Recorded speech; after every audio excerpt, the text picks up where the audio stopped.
आगे बढ़ेंगे और आगे बढ़ते हुए जहां हमने सैन्य शक्ति की मजबूती की बात करी, आइए भारत की वैश्विक मजबूती की भी बात कर लेते हैं। ग्लोबल ऑर्डर में जारी उथल पुथल के बीच ग्लोबल फायर पावर ने साल 2026 की जो वार्षिक सैन्य रैंकिंग जारी कर दी है, उसमें जिस तरीके से हमारी क्षमता को बढ़ाया है वो एक बड़ा फैक्टर यहां साबित हो रहा है। और 145 देशों की पारंपरिक युद्ध क्षमता का आकलन करने वाली इस रिपोर्ट में भारत दुनिया की अब चौथी सबसे बड़ी सैन्य शक्ति के रूप में अपनी स्थिति को मजबूत बनाए हुए। वहीं पाकिस्तान की बात करें तो यहाँ लगातार गिरावट दर्ज की जा रही है, लेकिन इसके साथ साथ हम देखें कि भारत ईयू के क्षेत्र में भी हमने देखा जो डील हुई है उसको जो मदर ऑफ ऑल डील्स कहा जा रहा है, उसमें वैश्विक मीडिया ने किस तरीके से अपनी प्रतिक्रिया दी है, कैसे कवरेज दी है।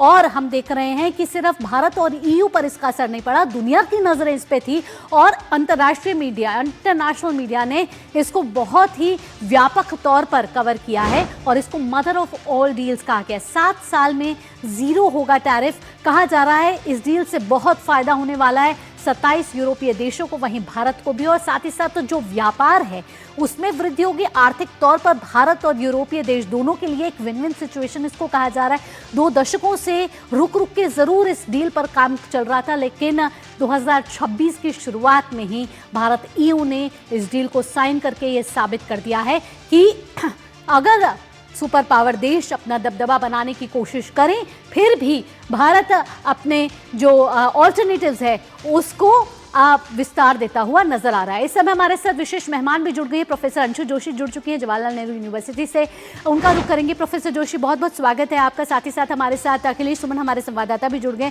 सबसे पहले प्रोफेसर जोशी के पास जाएंगे। प्रोफेसर जोशी, जिस तरीके से भारत और ईयू देशों के लिए ये विन विन सिचुएशन नहीं है, दुनिया की नजरें इस पर टिकी हुई थी, अंतर्राष्ट्रीय मीडिया ने इसे बहुत ही व्यापक तौर पर कवर किया है और सभी ने इसकी तारीफ की है। निश्चित तौर पर भावना, जिस प्रकार के उथल पुथल भरे वैश्विक राजनीति के माहौल में हम रह रहे हैं, यदि ऑप्टिक्स के दृष्टिकोण से देखें तो 22 साल से अधिक वर्षों का समय लगा, लेकिन mother of all deals finalize हो चुकी है यूरोपियन यूनियन के 27 सदस्य देशों और भारत के बीच में। इस डील को मदर ऑफ ऑल डील्स अभी हाल ही में डावोस में आयोजित वर्ल्ड इकोनॉमिक फोरम के सम्मेलन में उर्सुला वॉन ने कहा था, और ये बिल्कुल मदर ऑफ ऑल डील्स है क्योंकि इसमें 140 अरब की आबादी वाले देश ने 22 ट्रिलियन की इकोनॉमी वाले एक समूह के साथ, जिसमें 27 देश जुड़े हुए हैं, ये एफटीए किया है, जिसमें एक डिफेंस फ्रेमवर्क भी शामिल है। अभी ग्लोबल फायर पावर इंडेक्स हमारे सामने आए हैं, जिसमें भारत की रैंकिंग सैन्य क्षमताओं में चौथी बनी हुई है, और ये हमारे लिए बहुत गौरव की बात है कि इस एफटीए के साथ साथ एक डिफेंस फ्रेमवर्क भी हमने साइन किया है।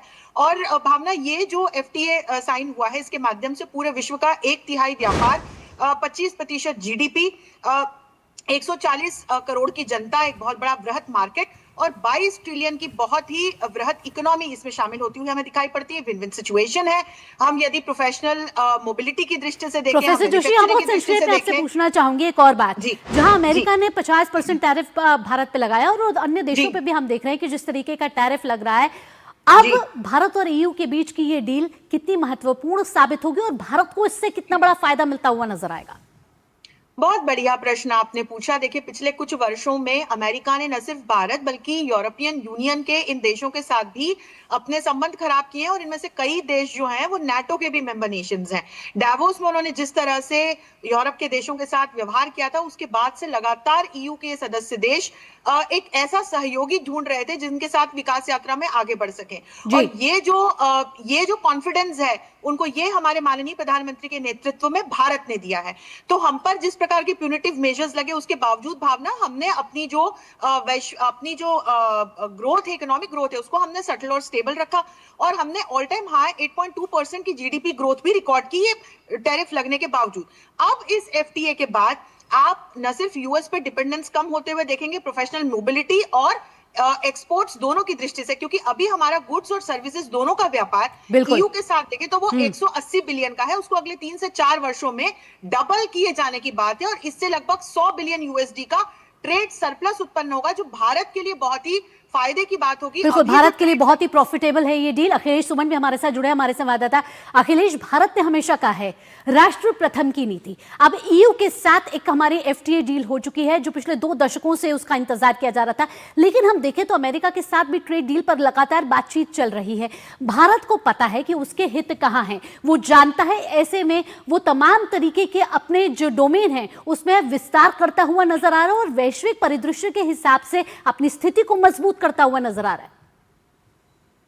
देखिए, निश्चित तौर पे भावना, आम तौर पे जो मीडिया होती है, पूरे दुनिया की मीडिया, उसमें क्या प्रतिक्रियाएं आ रही हैं, इस पर भी निर्भर करता है कि हमारी जो व्यवस्थाएं हैं, हमारे जो डील है, वो किस तरीके से काम करेंगे। तो इस बार एक सबसे आश्चर्यजनक बात यही रही कि जो वेस्टर्न मीडिया है, वेस्टर्न मीडिया आमतौर पर भारत का आलोचक रही है। कई मामलों में भारत की आलोचना करने में उन्होंने महारत हासिल की है।